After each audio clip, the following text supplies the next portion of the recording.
और अब देखिए 50 बड़ी खबरें सुपर 50 में। गलवान झड़प के बाद पहली बार पीएम मोदी का चीन दौरा। तेंजिन में राष्ट्रपति शी जिनपिंग के साथ द्विपक्षीय वार्ता। बैठक में सीमा विवाद, व्यापार समेत कई अहम मुद्दों पर चर्चा। एनएसए अजीत डोवाल, विदेश सचिव विक्रम मिस्री भी रहे मौजूद। द्विपक्षीय वार्ता में पीएम मोदी बोले, भारत चीन के संबंधों को सकारात्मक दिशा मिली। सीमा पर सैनिकों की वापसी से शांति और स्थिरता का माहौल बना। पीएम मोदी का बयान, अपने संबंधों को आगे बढ़ाने के लिए हम प्रतिबद्ध हैं, परस्पर सम्मान और आपसी विश्वास के साथ आगे बढ़ेंगे। बैठक में पीएम मोदी ने आतंकवाद का मुद्दा उठाया। चीन को आतंक के खिलाफ भारत के साथ आने की अपील। सोर्सेस की खबर। चीन के राष्ट्रपति जिनपिंग बोले, चीन और भारत दो प्राचीन सभ्यताएं हैं, दोनों के बीच सौहार्दपूर्ण संबंध जरूरी। मौजूदा हालात में भारत और चीन का साथ आना जरूरी। दोनों को एक दूसरे की सफलता को सक्षम बनाना होगा। राष्ट्रपति जिनपिंग का बयान। तेंजिन में पीएम मोदी ने चीनी कम्युनिस्ट पार्टी के सचिव के साथ की बैठक। कई अहम मुद्दों पर चर्चा हुई।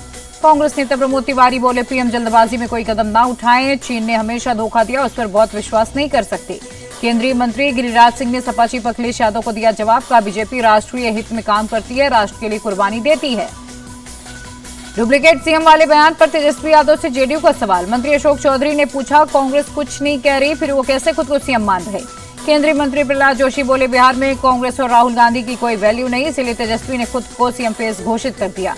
आरजेडी सांसद मनोज झा का बड़ा बयान। यात्रा सिर्फ बिहार तक ही सीमित नहीं, पूरे देश में इसका संदेश पहुंचा। कल पटना में वोट अधिकार यात्रा का होगा समापन। 17 अगस्त को सासाराम से यात्रा शुरू हुई थी। हरियाणा कांग्रेस के नेता भूपेंद्र हुड्डा बोले, वोट अधिकार यात्रा से राहुल गांधी ने बताया कर्नाटक, महाराष्ट्र और हरियाणा में वोटों का क्या खेल हुआ। केंद्रीय मंत्री नित्यानंद राय बोले, वोट अधिकार यात्रा घुसपैठियों और फर्जी वोटर बचाओ यात्रा है। चुनाव के पहले एक्शन में बिहार के सीएम नीतीश कुमार। पटना सिटी में मॉडल अस्पताल के निर्माण कार्यों का जायजा लिया। जल्द काम पूरा करने के निर्देश। कांग्रेस सांसद मनीष तिवारी बोले, पार्टी ने मुझे ऑपरेशन सिंदूर पर नहीं बोलने दिया, मुझे कोई शिकायत नहीं है। केंद्रीय मंत्री जी किशन रेड्डी बोले, तेलंगाना में कांग्रेस जो कर रही देश की जनता उसी सबक सिखाएगी। कांग्रेस ने एक भी वादा पूरा नहीं किया। तेलंगाना कैबिनेट का फैसला। पूर्व क्रिकेटर मोहम्मद अजहरुद्दीन को एमएलसी के लिए किया नामित। गवर्नर कोटा से बनेंगे एमएलसी। पिछड़ा वर्ग के आरक्षण पर तेलंगाना विधानसभा में गर्मागर्म बहस। बीआरएस नेता केटी रामाराव बोले, सीएम रेड्डी दिल्ली जाएं, बिल पास नहीं होने तक अनिश्चितकालीन भूख हड़ताल पर बैठें। सीएम रेड्डी ने केटी रामाराव को दिया जवाब। कहा, बीआरएस चीफ केसीआर पिछड़ा वर्ग के खिलाफ हैं, उन्होंने दिल्ली में धरने में समर्थन नहीं दिया। सीएम रेवंत रेड्डी ने कसा तंज। कहा, पिछड़ा वर्ग आरक्षण से जुड़ा बिल राष्ट्रपति के पास लंबित है, बीआरएस को ये भी पता नहीं।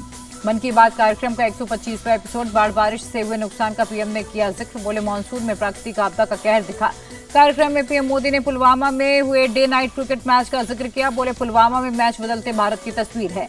पीएम मोदी बोले, जम्मू कश्मीर में वाटर स्पोर्ट्स और लोकप्रिय बना, देश के खिलाड़ी गौरव बढ़ा रहे। पीएम ने एक बार फिर स्वदेशी अपनाने की अपील की। बोले, त्योहारों में स्वदेशी सामान उपहार में दें। दिल्ली में महाजन इमेजिंग लैब की नई ब्रांच का इनॉग्रेशन हुआ। फोर्टिस लॉ फेम के साथ कोलैबोरेशन के साथ नई ब्रांच की हुई शुरुआत। महिलाओं की हेल्थ अवेयरनेस पर किया जा रहा फोकस। लैब में करीब 50% महिला डॉक्टर्स का स्टाफ। यूपी के झांसी के मंडल रेलवे अस्पताल में घोड़े घुसे। वार्ड में करीब 30 मिनट तक इधर उधर घूमते नजर आए। तीमारदारों ने मुख्य चिकित्सा अधीक्षक से शिकायत की। सीएमएस बोले, सुरक्षा व्यवस्था की फाइल अभी प्रोसेस में है। यूपी के सीतापुर में थाना प्रभारी के विरोध में सपा ने खोला मोर्चा। पूर्व विधायक से भद्रता के विरोध में कलेक्ट्रेट में प्रदर्शन। दिल्ली में ड्रग्स के खिलाफ पुलिस की कार्रवाई। 4 करोड़ रुपए की हेरोइन जब्त, 3 आरोपी गिरफ्तार।